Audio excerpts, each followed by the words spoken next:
pour nous, il faut qu'il y ait un engagement à un dialogue direct avec le M23 pour, disons, résoudre cette question de manière définitive, pour qu'elle ne revienne plus. Je rappelle ici que cette question était déjà en place en 2012-2013. Le conflit était déjà là, mais n'a pas pu être résolu d'une manière politique. Monsieur le ministre, compte tenu des désaccords, un compromis est-il envisageable entre les deux parties ? En tout cas, on le souhaite. Le Rwanda a toujours été pour la paix. Nous avons été impliqués dans le processus de Luanda malgré les menaces, les discours de haine, les discours de renversement de régime. Mais pour nous, la paix est plus importante que la situation actuelle. Et donc, on espère que la RDC fera preuve d'une volonté politique, d'une bonne foi pour qu'on règle cette question de manière définitive.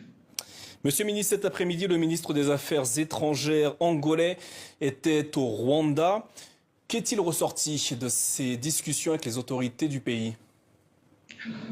Le ministre des Affaires étrangères de l'Angola a été porteur d'un message du facilitateur, dans une entreprise ou une volonté de relancer le processus. Et les discussions étaient fructueuses, mais bien sûr, je n'en dirai pas plus.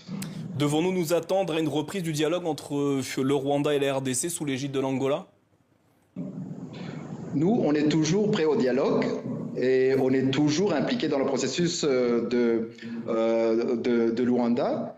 Et nous le répétons, donc le sommet a été reporté et donc on va continuer à travailler avec toutes les parties impliquées pour essayer de remettre le processus sur les rails.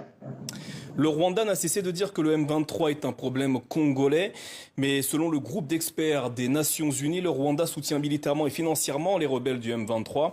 Estimez-vous toujours qu'il s'agit d'accusations infondées ? Bien sûr, et on l'a dit à plusieurs reprises. Mais de toute façon, cette question-là est derrière nous. On a les trois questions sécuritaires qui existent entre le Rwanda et la RDC, donc les FDLR, qui ont trouvé une réponse dans le concept des opérations adopté par les ministres, de même que la levée de nos mesures de défense. Donc cette question-là aussi a été réglée par le concept des opérations. Donc la seule question qui reste est la question des M23 et j'espère que la RDC aura la volonté politique nécessaire pour la régler définitivement.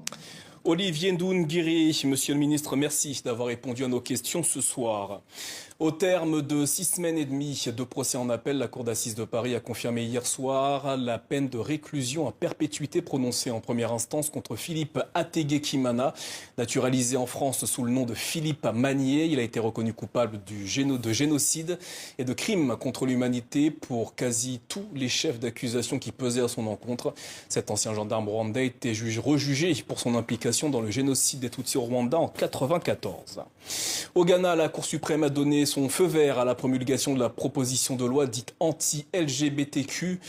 La plus haute juridiction du pays a rejeté les 2 recours contestant la constitutionnalité du texte adopté en février dernier au Parlement et qui prévoit notamment des peines de prison allant de 3 à 10 ans. Les détails avec notre correspondant Victor Cariouf. La décision est tombée ce mercredi matin, 9 mois après le dépôt des 2 plaintes. Ces recours, qui ne portaient pas sur une loi mais sur une proposition de loi, sont prématurés et donc rejetés. Voici le jugement qu'a rendu le panel de 7 hauts magistrats à l'unanimité.